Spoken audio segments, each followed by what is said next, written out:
श्री गुरुवे नमः। श्री चैतन्य मनोभीष्टं स्थापितं येन भूतले स्वयं रूपं कदामह्यं ददाति पदान्तिकम्।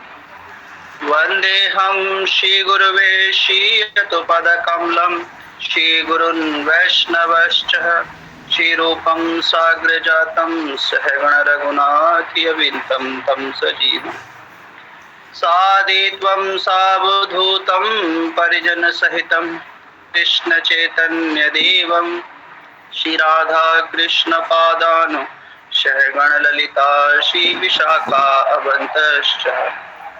हे कृष्ण करुणा सिंधो दीनबंधो जगत्पते गोपेश गोपिका कांत राधा कांत नमस्तुते। तप्त कांचन गौरांगी राधे वृंदावनेश्वरी वृषभानुसुते देवी प्रणमामि हरिप्रिये। वाञ्छाकल्पतरुभ्यश्च कृपा सिन्धुभ्यो एव च पतितानां पावनेभ्यो वैष्णवेभ्यो नमो नमः। जय श्री कृष्ण चैतन्य प्रभु नित्यानंद श्री अद्वैत गदाधर शिवासादि गौर भक्त वृंद। नमो ओम विष्णुपादाय कृष्ण पृष्ठाय भूतले श्रीमते भक्ति सिद्धांत श्रीमते भक्ति वेदांत स्वामिने ते नामने। नमस्ते सरस्वती देवे गौरवाणी प्रचारणे निर्विशेष शून्यवादी पश्यत देशतारिणे। जय श्री कृष्ण चैतन्य प्रभु नित्यानंद श्री अद्वैत गदाधर शिवासादि गौर। हरे कृष्णा कृष्णा कृष्णा हरे हरे हरे राम राम राम हरे।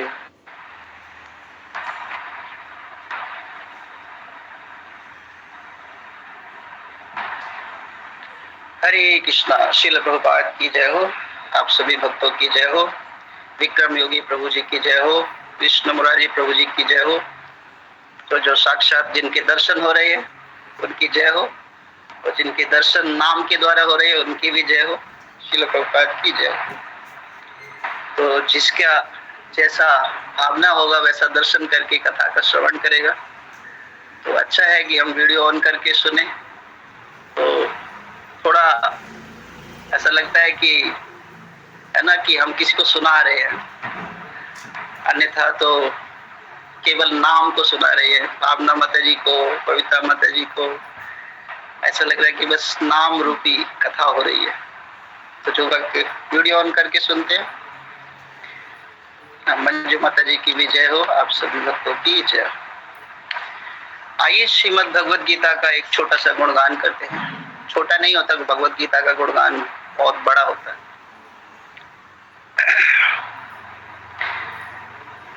एकम शास्त्रम देवकी पुत्र गीतम एको देव देवकी पुत्र एव एको मंत्रस्य नामिने यानि कर्मेशो एकम तस्य देवस्य सेवा।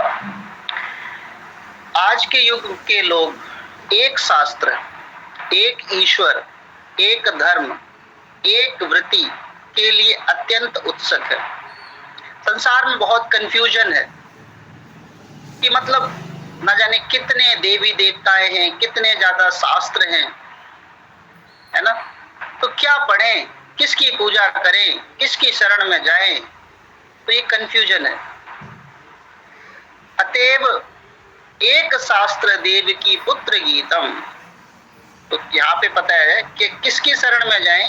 एक शास्त्र है ना, देव की पुत्र गीतम, केवल एक शास्त्र भगवत गीता हो जो सारे विश्व के लिए हो। ये नहीं भारत के लिए, मतलब पूरे विश्व के लिए श्रीमद् भगवत गीता है, किसी एक देश के लिए नहीं है। सबके कल्याण के लिए भगवान बात करते हैं। भारत मतलब पूरा विश्व।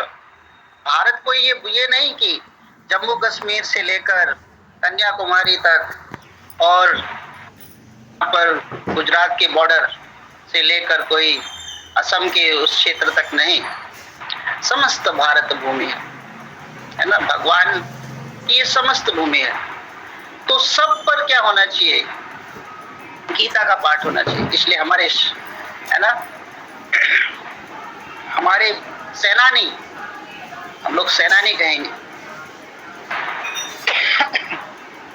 हमारे सेनानी जो है श्रील प्रभुपाद, वो क्या गए, वो विदेशों में गए, है ना, सबकी रक्षा की, सबकी रक्षा की। हथियार क्या था उनके पास? श्रीमद् भगवत गीता, भागवतम। इसी तरह उनके जो शिष्य हैं तो वो भी हथियार लिए घूमते हैं, गीता जैसे शास्त्रों को लेकर घूमते हैं, भागवतम जैसे शास्त्रों को लेकर घूमते हैं। गीता का जो प्रचार कर रहा है वही असली सैनिक है, और जो गीता का प्रचार, शास्त्रों का प्रचार नहीं कर रहा वो सैनिक नहीं है, वो दिखावटी सैनिक है ना। तो इसीलिए कहा गया है कि सारे विश्व के लिए एक ईश्वर श्री कृष्ण होना चाहिए, और एक मंत्र हो, एक मंत्र से नामने, यानी एक मंत्र हो, उनका नाम का कीर्तन, हरे कृष्णा कृष्णा कृष्णा हरे हरे, हरे राम राम राम हरे हरे। सारा संसार एक ही मंत्र बोले, कितना अच्छा होगा। फिर बताया कर्मस्य एव तस्य देवस्य सेवा, और केवल एक ही कार्य हो और कोई कार्य नहीं हो, सभी सुबह सुबह कार्य है ना में लग जाए, श्रीमद् भगवत गीता का पाठन कार्यक्रम में लग जाए। क्योंकि ये गीता का महात्मा मैंने क्यों पढ़ा कि आज का श्लोक भी इसी से रिलेटेड है। आज का श्लोक हम पढ़ते हैं, स्टार्ट करते हैं, यही गीता का महात्मा को लेकर आज का श्लोक पढ़ेंगे। श्रील प्रभुपाद की जय, श्रीमद् भगवत गीता यथा रूप की जय। आइए श्लोक का श्रवण करते हैं। तस्मात् अज्ञान संभूतम ततस्थं ज्ञान आशिन आत्मना छित्रहैनं संशय योगम अतिष्ठ उत्तिष्ठ भारत। तस्मात् मतलब अतः, अज्ञान संभूतम, अज्ञान से उत्पन्न, अतस्त्व हृदय में स्थित, ज्ञान, ज्ञान रूपी, आशिन्ना शस्त्र से, आत्मनम स्वयं से, छित्वा काट कर, एनम इस, संशय संशय को, योगम योग में, अतिष्ठ स्थित हो, उत्तिष्ठ युद्ध करने के लिए उठो, भरत हे भरत वंशी। अनुवाद, अतएव हमारे हृदय में अज्ञान के कारण जो संशय उठे हैं उसे ज्ञान रूपी शास्त्र से काट डालो। हे भारत, तुम योग से समन्वित होकर खड़े हो और युद्ध करो। देखिए कितना सुंदर यहाँ पे श्लोक है और कितनी सुंदर चर्चाएं हैं। तस्मात् अतः अज्ञान संभूतम, हम अज्ञान में हैं। अज्ञान में क्यों है? हम अज्ञान में अब तो नहीं कह सकते कि हम सब अज्ञान में हैं, हम तो ज्ञान में आ रहे हैं। लेकिन पहले क्या थे? अज्ञान में थे, क्योंकि हम माया के बंधन में थे, इसलिए हम अज्ञान में थे। लेकिन अब हम कहाँ आ रहे हैं? ज्ञान में आ रहे हैं। क्योंकि अर्जुन को भी अज्ञान था, है ना, तटस्थ हृदय में स्थित था। अज्ञान जब हृदय में स्थित होता है तो ज्ञान रूपी तलवार, तो किससे काटा जाए? ज्ञान को कौन काट सकता है? ज्ञान काट सकता है। तो अशिन मतलब तलवार। शास्त्र क्या है? तलवार क्या है? ज्ञान।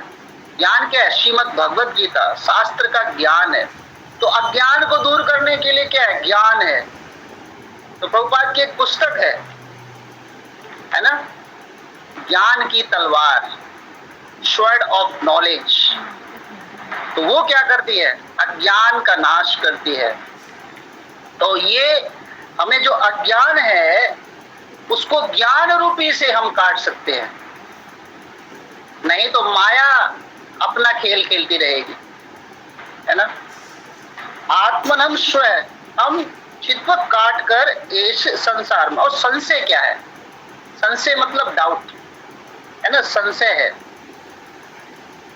और योग के द्वारा अब भगवान यहाँ पे बोल रहे हैं अतिष्ठ और उत्तिष्ठ, दो शब्द बोले भगवान ने एक शब्द, अतिष्ठ और उत्तिष्ठ। स्थित हो, ज्ञान में स्थित हो जाओ, और ज्ञान में स्थित होकर उत्तिष्ठ हो, मतलब ज्ञान में स्थित होकर उत्तिष्ठ होना चाहिए। पहले ज्ञान प्राप्त करो और फिर प्रचार करो, ज्ञान प्राप्त करो फिर कर्म करो। हे अर्जुन, ना बिना ज्ञान के कर्म नहीं करना चाहिए। जैसे अगर कोई मैकेनिक है तो उसने डिग्री हासिल की है ना, हम भी चाहते हैं ना कि कोई एक्सपर्ट मैकेनिक हमारे घर में आए। अगर मान लो किसी का एसी खराब हो गया, अगर वो मैकेनिक है तो ही तो उस एसी को ठीक करेगा, उसको ज्ञान होगा।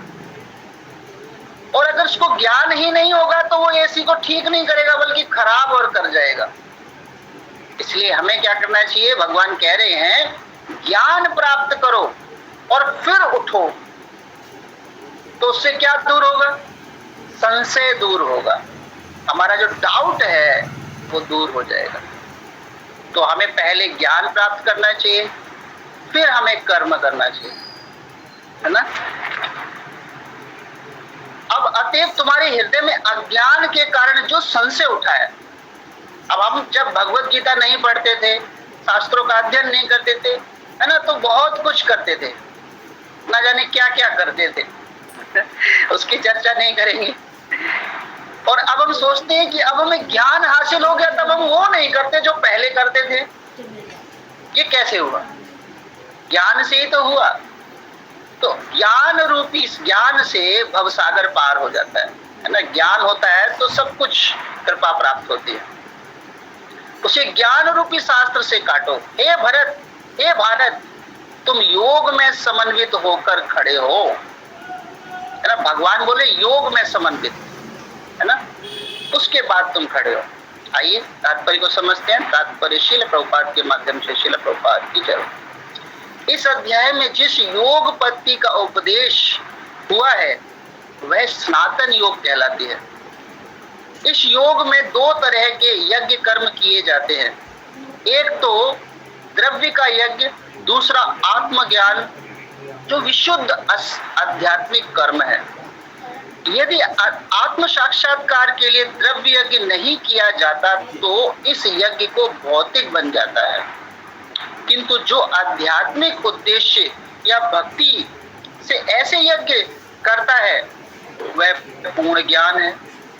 तो जो यज्ञ जो है जिसमें आत्म साक्षात्कार है ना, जैसे कहा जाता है हु आई एम, मैं कौन हूं। तो जब आत्म साक्षात्कार है तो जो भी हम यज्ञ करेंगे, है ना, तो वो सब सारे यज्ञ क्या है? भगवान में समर्पित होंगे। जैसे एक होता है काम करते हैं और फिर भगवान को समर्पित करते हैं। जैसे कोई भी काम किया फिर हमने कह दिया भगवान की कृपा है, भगवान में समर्पित हो गए। और दूसरा क्या है कि खुद को भगवान में समर्पित कर दो और फिर कर्म करो, ये दूसरा नियम है ना। बहुत से संसार में लोग काम अब खुद करते हैं, सारा काम खुद कर लेंगे, फिर अच्छा होगा तो कहेंगे ठीक है भगवान की कृपा हो, मजा आ गया, और फिर काम बिगड़ गया, अरे भगवान की कृपा, बिगड़ गया। मतलब अच्छा भी भगवान ने किया और बुरा भी भगवान ने किया। अरे तुम अपने आप को भगवान को समर्पित कर दो ना, फिर दिव्य कर्म करो, चाहे काम अच्छा हो चाहे बुरा हो, है ना। इसी प्रकार द्रौपदी जी ना प्रश्न करने लगी, हे कृष्ण, आपने तो हमारी रक्षा ही नहीं करी। कृष्ण, सारे सब कुछ हम हार गए, दुर्क्रीड़ा में, जुए में, सब कुछ हार गए। कृष्ण, आपने हमारी रक्षा नहीं करी। कृष्ण ने कहा कि इतना बड़ा बहन आरोप लगाती है मुझ पर, मैंने रक्षा नहीं करी। जब दुर्योधन ने पासे फेंके तो दुर्योधन ने कहा कि मेरे पासे जो है मेरे मामा शकुनी फेंकेंगे, है ना। क्या तुम्हारे पांडवों ने ये कहा कि जब दुर्योधन के पासे शकुनी फेंकेंगे तो हमारे पासे कृष्ण फेंकेंगे? एक द्रौपदी अगर मैं पासे फेंकता तो कोई संसार में जीत कर दिखा देता। तो भगवान को पहले ही समर्पित हो जाओ, खुद को समर्पित कर दो, तब कर्म करो। अपने आप को समर्पित कर दो, प्रभु मैं आपका हूं, मैं बिजनेस करने जा रहा हूं, व्यापार करने जा रहा हूं, गीता का पाठ करने जा रहा हूं, कुछ भी करने जा रहा हूं, मैं आपको समर्पित हूं। जैसे अभी जो हमने जैसे अभी हम क्लास करते हैं तो क्लास करते पहले क्या करते हैं, है ना, क्लास करते हैं तो हम पहले कीर्तन करते हैं, और कीर्तन में एक मिनट कॉल आ गया। क्लास करते हैं तो हम कीर्तन करते हैं, और कीर्तन में देखिए कैसे कीर्तन करते, हरे कृष्ण हरे, ऐसे बेमन से कीर्तन। या जो क्लास कर रहा है अब वो मंगलाचरण करे, ओम अज्ञानतिमिरान्धस्य ज्ञानाञ्जनशलाकया चक्षुरुन्मीलितम्, मतलब अब वो मंगलाचरण कर रहा है लेकिन उसका मंगलाचरण में ध्यान नहीं है, वो इधर भी उधर भी किताबें संभाल रहा है।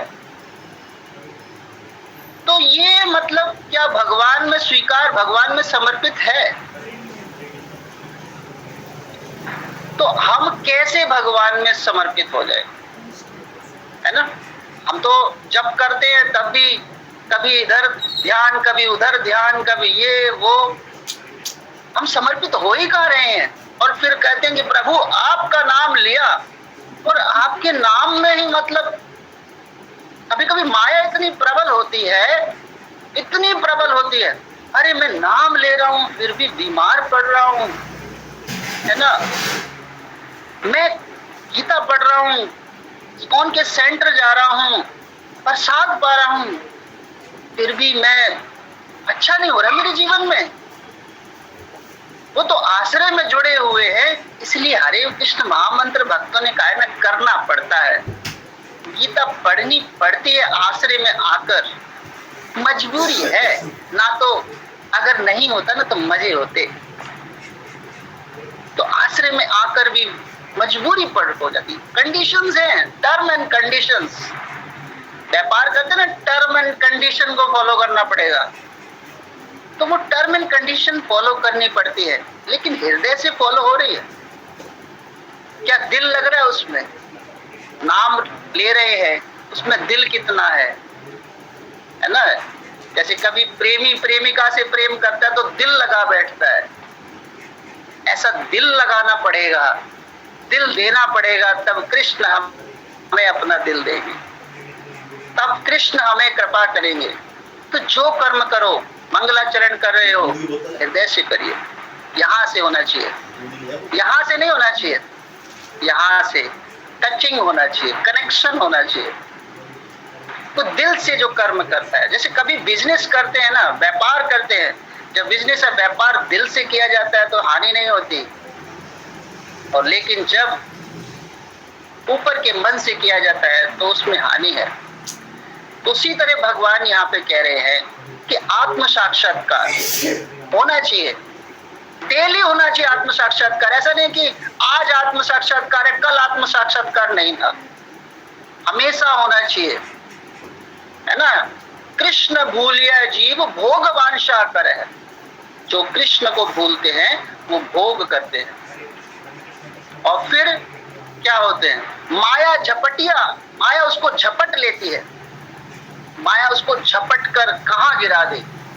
किसी के साथ भी हो सकता है, ये नहीं कि हमारे साथ तो हो ही सकता है, जो ग्रस्त उनके साथ होगा, माया उनको गिराएगी डेफिनेटली, लेकिन कृष्ण का स्मरण हमेशा करते रहना चाहिए। अच्छे अच्छे सन्यासियों को माया ने गिरा दिया, परास्त कर दिया, तो हम क्या हैं, हमें भी कभी कभी भी गिरा सकती है, लेकिन अगर आत्म साक्षात्कार होगा तो हम शायद बच जाए, कृष्ण की कृपा हो जाए, है ना। तभी तो हम आत्म साक्षात्कार हैं ना। कहाँ पे वीणा माता जी हैं, कहाँ पे बबीता माता जी, कृष्ण मुरारी प्रभु जी कहाँ, ये सब कहाँ। धीरे धीरे हम भक्तों को जान रहे हैं, आत्म साक्षात्कार कर रहे हैं, समय दे रहे हैं दूसरे को, है ना। संबंध जान गए हैं कि विक्रम प्रभु जी हमारे है कौन वास्तव में। लेकिन एक आत्मा और दूसरी आत्मा दोनों भाई भाई ना, भगवान के पुत्र हैं, है ना। अब संगीता माता जी से छोटा सा प्रश्न है मेरा। माता जी बताइए, आपके कितने भाई बहन हैं? प्रभु जी, अगर हम आत्मा स्तर पे बात करें तो हमारे सभी भाई बहन हैं। अगर हम शरीर रिलेटेड करें तो 2 भाई हैं, हम 2 बहनें हैं प्रभु जी। हरे कृष्णा। हाँ, तो हम सब क्या है? हम सब भी तो है, माता जी ने कहा ना। लेकिन अगर कहें कि हम कितने भाई बहन हैं, बोले हम तो 2 भाई 1 बहन, ऐसे बोलेंगे। तो हम लोग कौन है? हमारे साथ संबंध नहीं है क्या? हम ही असली भाई बहन हैं। और जो कृष्ण भक्ति में नहीं है सब नकली हैं। क्षमा चाहता हूं मैं अगर कुछ गलत बोल रहा हूं, सब नकली है, हम ही असली है। और हम भक्ति करें तो असली है, और भक्ति नहीं करें तो असली नहीं है। कृष्ण प्रेम दे रहे हैं, अब सागर से निकलने का रास्ता बता रहे हैं तो असली है, नहीं तो नकली संसार पड़ा है ना। नकली सब कुछ है, सब माया है। तो आत्म साक्षात्कार के लिए प्रयत्न करना चाहिए। यही भौतिक, अगर आत्म साक्षात्कार नहीं करते तो लिखा है ना, इस ऐसे भौतिक यज्ञ कर रहे हैं। और आध्यात्मिक क्रियाएं भी 2 प्रकार की होती है, आत्मबोध या अपने स्वरूप को समझना। श्री भगवान विषयक सत्य है। जो भगवत गीता के मार्ग का पालन करता है वह ज्ञान के इस दिव्य ज्ञान के इन दोनों श्रेणियों को समझ सकता है। इसके लिए भगवान अंश स्वरूप आत्मज्ञान को प्राप्त करने में कोई कठिनाई नहीं होती। तो क्या कठिनाई हो रही है श्रीमद् भगवत गीता को समझने में? क्योंकि अगर हृदय में आत्मज्ञान है, अगर हम कृष्ण के प्रति प्रेम है, तो हम समझने में कोई कठिनाई नहीं है। अगर हम किसी से लगाव में स्थिर कर लेते हैं तो उसके प्रति समझना आसान हो जाता है। ऐसा ज्ञान लाभप्रद है क्योंकि ऐसा व्यक्ति भगवान के दिव्य कार्यकलाप को समझ सकता है। अध्याय के आरंभ में स्वयं भगवान ने अपने दिव्य कार्यकलाप का वर्णन किया है। अच्छा, भगवान की दिव्यता क्या है? भगवान दिव्य क्यों है ना? बबीता माता जी से मैं पूछूंगा। बबीता जांगड़ा माता जी बताइए। हरे कृष्णा बबीता माता जी, बबीता जांगड़ा माता जी। हरे कृष्णा प्रभु। प्रभु जी मैं थोड़ा सा उसमें लगूं। प्रभु जी एक बार दोबारा से अपना रिपीट करेंगे प्रभु जी, क्या आप पूछे? हाँ, आप सुन नहीं रहे थे इसका मतलब? नहीं प्रभु जी, भगवान भी नहीं सुन रही हूँ प्रभु जी। आपने बताया ना, मैं अभी जैसे प्रभु जी क्षमा चाहती हूँ प्रभु जी, मेरा अभी थोड़ा जो आ रहा है तो बबीता यादव माता जी, बबीता यादव माता जी, भगवान क्यों है? भगवान दिव्य क्यों है? भगवान दिव्य क्यों है? हाँ,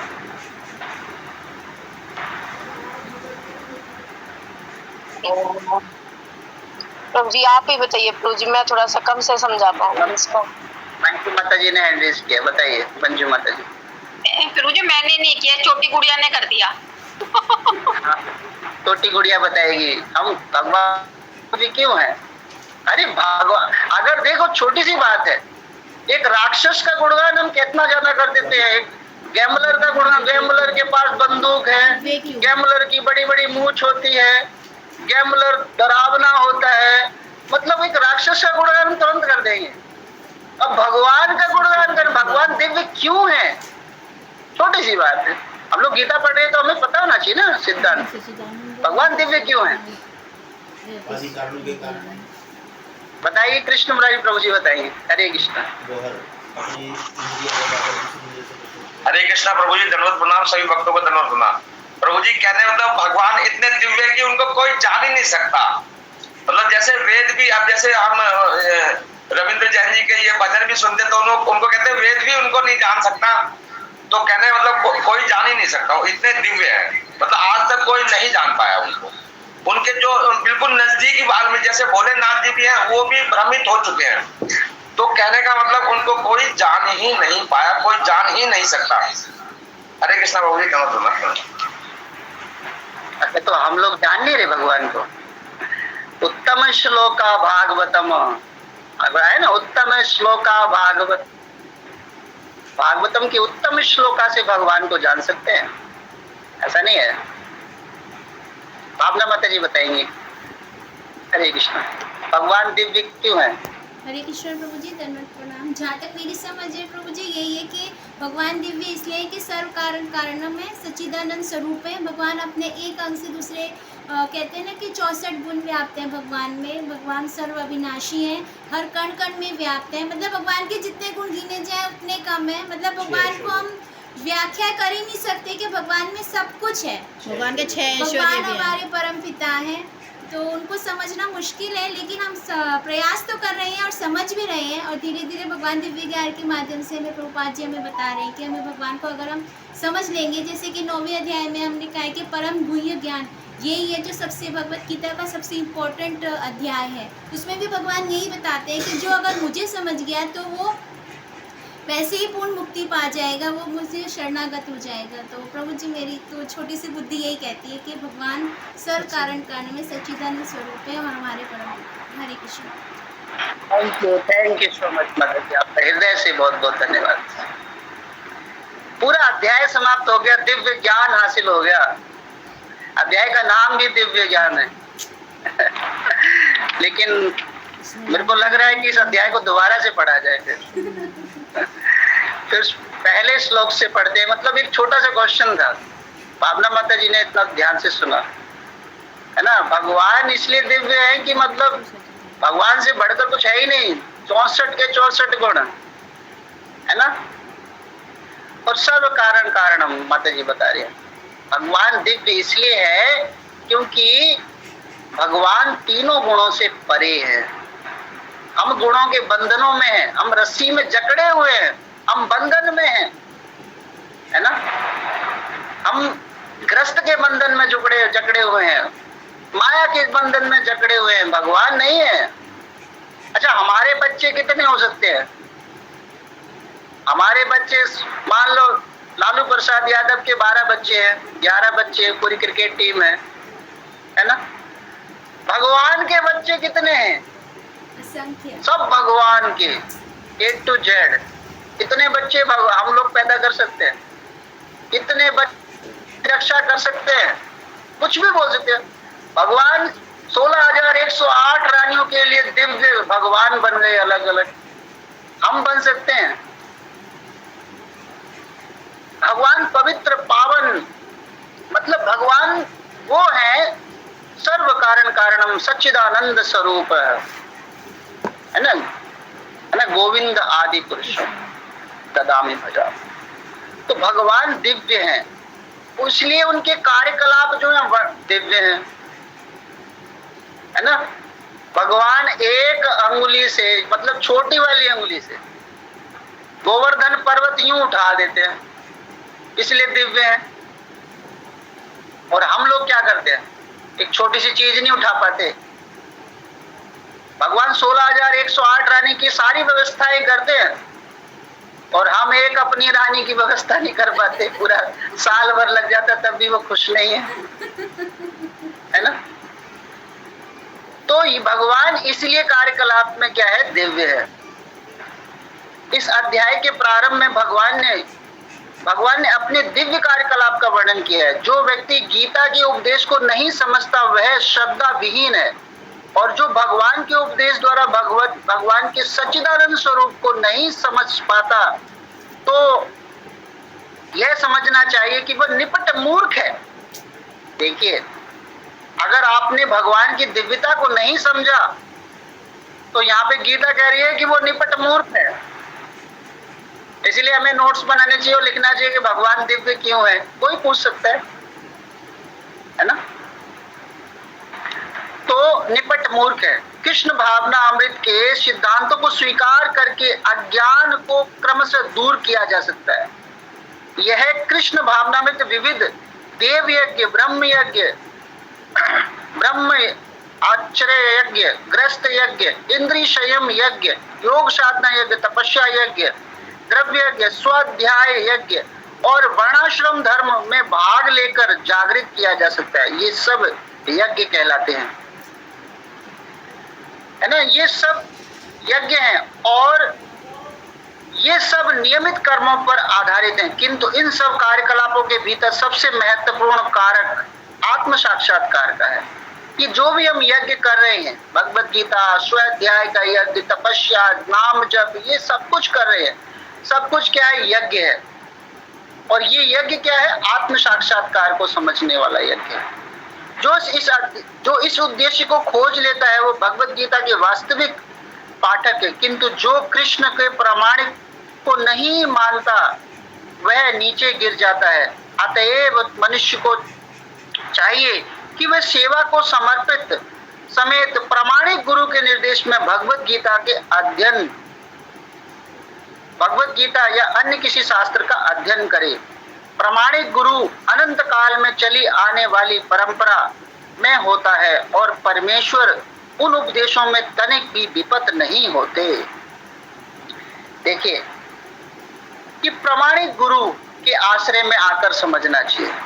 अगर कोई नव दीक्षित नया भक्त है और उसको हम टीचिंग करने लग जाए, है ना, उसको हम समझाने लग जाए, लेकिन अगर हम उसको परंपरा से के द्वारा समझा रहे हैं, परंपरा के शास्त्र को समझा रहे हैं, तो भगवान उसको स्वीकार करते हैं, वो भक्ति के पथ पर चला जाएगा। लेकिन अगर हम परंपरा में नहीं आ रहे और अपना ही कुछ ऐसा वर्णन कर रहे हैं तो उस पर कृपा नहीं होगी, वो भक्त नहीं बनेगा। जिसको आपने प्रीचिंग किया है लेकिन उसको आपने भगवत गीता या परंपरा से जो दे दिया, वो अवश्य ही एक दिन भक्ति के पथ पर आ जाएगा। लेकिन जो अपने प्रीचिंग के द्वारा, जैसे अगर हम भगवान के जो दिव्य ज्ञान उसको बदल दें, है ना, उसको बदल दें तो भगवान की कृपा नहीं है। फॉर एग्जाम्पल के लिए मान लो, है ना, कृष्ण मुरारी प्रभु जी ने मुझसे कुछ कहा कि आप ऐसे हो वैसे हो, उसको मैंने और बनावटी ढंग से बना के दूसरे को प्रेजेंट कर दिया, तो फिर वो क्या है, वो प्रभु जी को अच्छा नहीं लगेगा कि मैंने तो ऐसा नहीं कहा था लेकिन आपने तो उसमें पता नहीं क्या क्या कर दिया।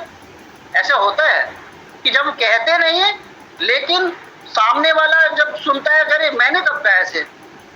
इसीलिए भगवान ने, प्रभुपाद ने कहा यथारूप प्रस्तुत करो, जैसा है वैसा दीजिए, तो भगवान की कृपा है। तो जो गुरु परंपरा में अनंत से चली आ रही है, अब गुरु परंपरा में भी एक थोड़ी सी कथा भी सुना देते हैं। एक कथा आती है खाटम दास की, है ना। जयपुर के एक बहुत बड़े भक्त हुए हैं खाटम दास। भक्त नहीं थे, चोर थे। ये चोरी करते थे, बहुत माल लूटते थे। तो चोरी करते करते क्या हुआ, चोरी मतलब चोर को प्रतिदिन चोरी करनी होती है। ऐसा नहीं होता कि वो एक दिन चोरी ना करे, 2 दिन चोरी ना करे। चोर को मन लगता है चोरी करने में। तो खाटम दास जो थे, उन्होंने सोचा कि आज किसकी चोरी करे, कुछ माइंड में विचार नहीं आ रहा था। तो रास्ते में एक साधु महाराज जा रहे थे, तो उन्होंने विचार किया कि आज क्या करें, साधु जा रहे हैं। तो साधु को ही उन्होंने क्या किया, साधु के सामने आकर दंडवत प्रणाम किया। तो साधु ने जब देखा कि ये भक्त प्रणाम कर रहा है, तो साधु ने कहा, है ना, आशीर्वाद दिया, आप खुश रहो, आप पर कृपा रहे भगवान की, है ना। बोले क्या करते हो, साधु ने पूछा क्या करते हो। तो खाटम दास ने कहा, खाटम ने कहा कि मैं चोरी करता हूँ। तो साधु को बहुत अच्छा लगा। चोर कभी ये नहीं कहता कि मैं चोरी करता हूँ, लेकिन अगर चोर ये कह दे, सच बोल दे, है ना, पुलिस के सामने जाके बोल दे मैं चोरी करता हूँ, तो पुलिस डंडा मारेगी। साधु के सामने बोला कि मैं चोरी करता हूँ। तो साधु ने कहा कि आप चोरी क्यों करते हो, चोरी करना तो अच्छा नहीं है, बुरी चीज है। बोले क्या करूं महाराज, हमारा पेशा है चोरी करना।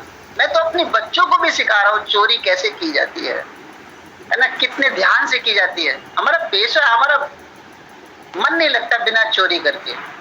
तो खाटम दास ये कहने लगे, महाराज कहने लगे कि आप चोरी मत करो, इसको गलत चीज है। अब खाटम दास ने कहा कि महाराज आप यही मत कहो, चोरी चोरी नहीं छूटेगी, आप जो बोलोगे वो करूंगा, आप जो बोलोगे उसको मैं मान लूंगा।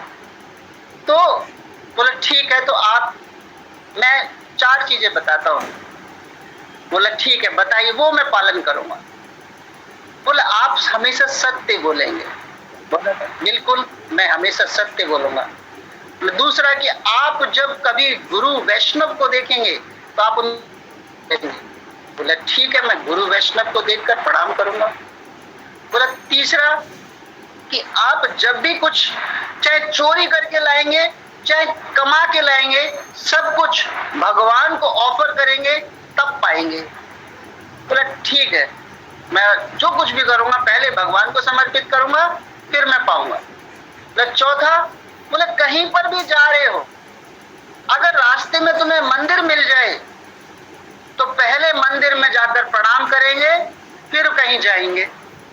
बोले ठीक है प्रभु, मैं ये 4 जो कर्म जो आपने बताए हैं ये मेरे लिए आदेश नहीं है, अध्यादेश है ना, अध्यादेश है, मैं इसको फॉलो करूंगा। तो खाटम दास ने 4 सिद्धांत को मान लिया। और एक बार ऐसे ही रास्ते में जा रहे हैं खाटम दास, तो भक्त लोग जा रहे हैं, है ना, भक्त लोग जा रहे हैं, तो खाटम दास ने तुरंत बोला गुरु का आदेश है, वैष्णव जा रहे हैं प्रणाम करना है।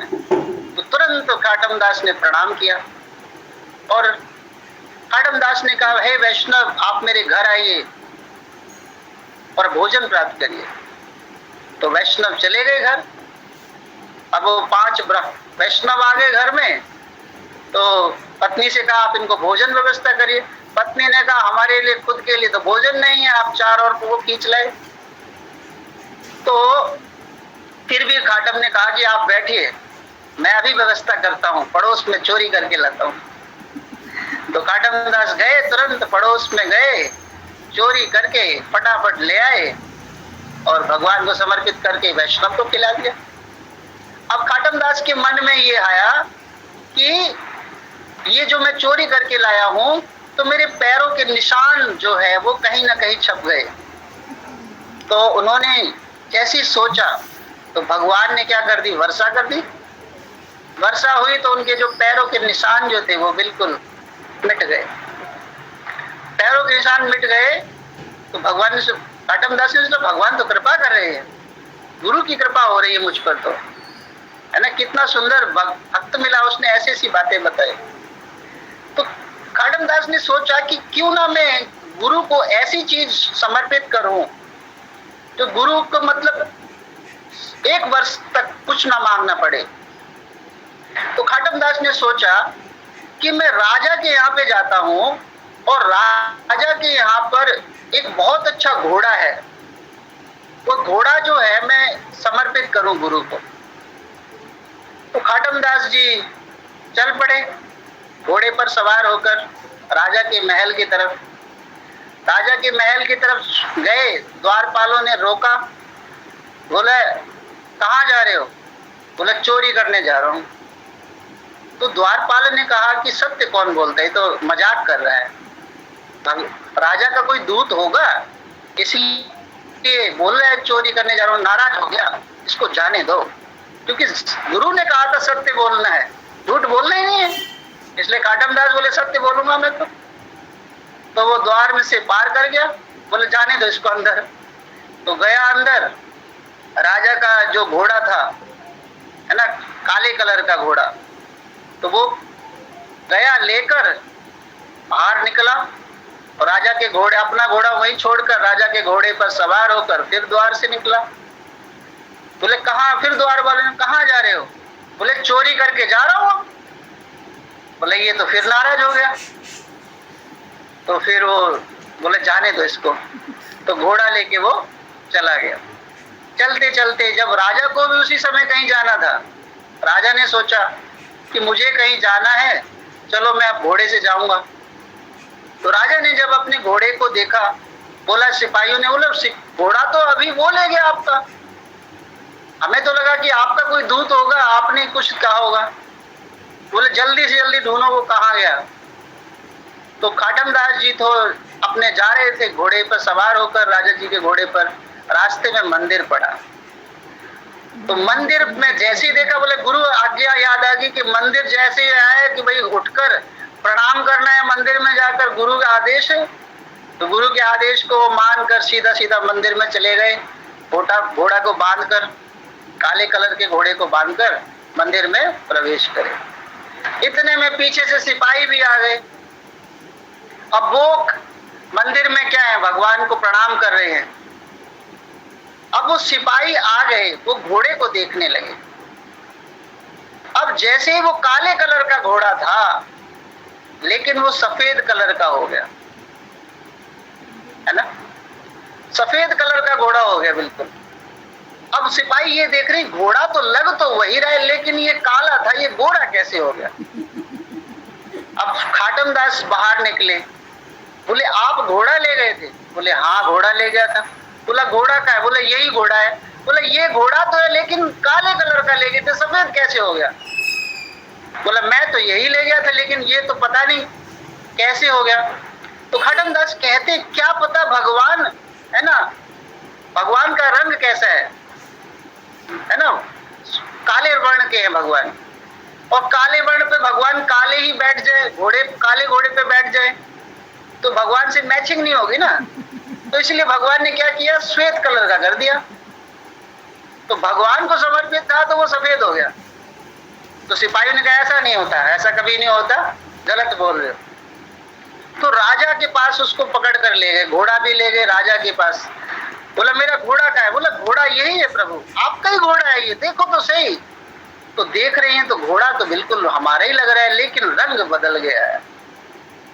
तो राजा ने कहा कि चलो ठीक है, मेरे घोड़े की गर्दन में नीचे एक कुछ निशान है, अगर वो निशान मेरे को दिखा तो मैं मान जाऊंगा कि घोड़ा मेरा है।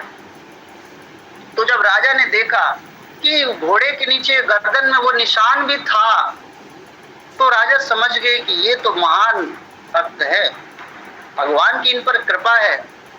तो ऐसे वैष्णव की कृपा होने के कारण राजा ने कहा कि आप क्या है कि आप मेरे राज्य के परम गुरु हैं, आज से राजगुरु मैं आपको बनाता हूं। तो वो क्या बना दिए, राजगुरु बना दिए। अब खाटम ने सोचा कि मैंने गुरु का इतने 4 नियम को बस फॉलो ही किया, 4 नियम को बस माना, तो मुझे क्या बना दिया, आज राजगुरु बना दिया।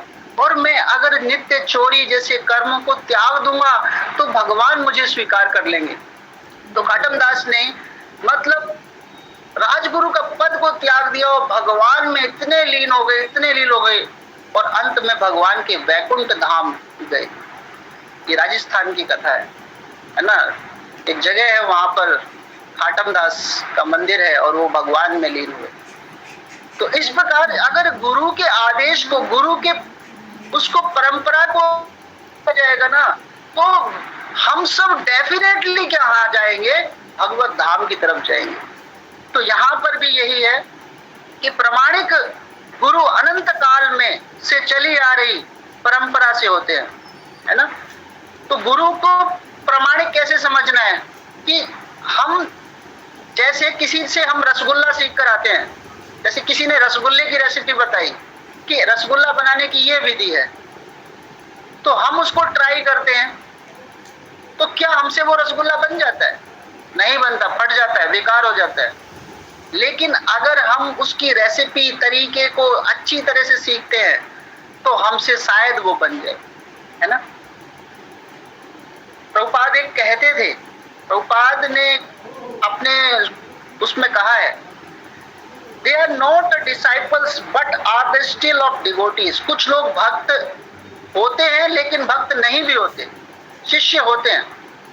जो गुरु परंपरा से शिक्षाओं को लेते हैं वो शिष्य होते हैं, लेकिन जो भक्त मतलब कुछ भक्ति को मानते नहीं है, फॉलो नहीं करते, तो हम सोचते हैं कि वो तो भक्त ही गलत है। प्रभुपाद ने कहा they are not a disciple, वो शिष्य नहीं है, but they are the devotees. वो क्या है? भक्त है। शिष्य को किसे कहते हैं? जो सिद्धांत को माने, शासन की परंपरा को माने, वो शिष्य है। तो गुरु परंपरा के जो शासन सिद्धांत को मानता है, उस पर गुरु की कृपा होती है। तो गुरु, प्रामाणिक गुरु के अनंत काल से चली आ रही परंपरा में होता है, और परमेश्वर के उन उपदेशों में तनिक भी विपत नहीं होता, वो कभी भी पथभ्रष्ट नहीं होता। जिन्हें उन्होंने लाखों वर्षों से सूर्यदेव को दिया और उन्होंने भगवत गीता के उपदेश का धराधाम में आए। अतः गीता ही व्यक्त भगवत गीता के पथ का अनुसरण करना चाहिए, और उन लोगों को से सावधान रहना चाहिए जो आत्मश्लेष वश अन्य को वास्तविक पथ के विपथ करते रहते हैं। भगवान निश्चित रूप से परम पुरुष है और उनके कार्यकलाप दिव्य है। जो इसे समझता है भगवत गीता के अध्ययन शुभारंभ करने से ही मुक्त हो जाता है। जो इसको समझता है ना, भगवत गीता स्टार्टिंग में पहला उसके मन में जब विचार है कि मुझे भगवत गीता पढ़नी है, उसी दिन से वो मुक्त हो गया है।